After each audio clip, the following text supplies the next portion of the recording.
Урматтуу жыйындын катышуучулары, мынакей биз ошол 37 ай өкмөт менен жолугуп жүргөндө бизде билесиздер дарыгерлер боюнча көйгөй бар. Ар кандай сунуштарды издеп чыгып, мынакей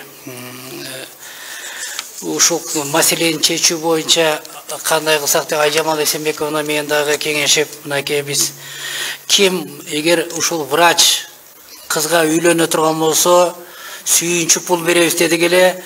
Ушул жарым жылдын ичинде Манас районунун Чоңапка айылынын тургундары Жаш Чубайлар Айдаралиев Чыңгыз жана невролог врач Жолдубай кызы Назгүлдүн баш кошкондугуна байланыштуу 50 000 сом сүйүнчүсүн берип атабыз. Берсеңиздер.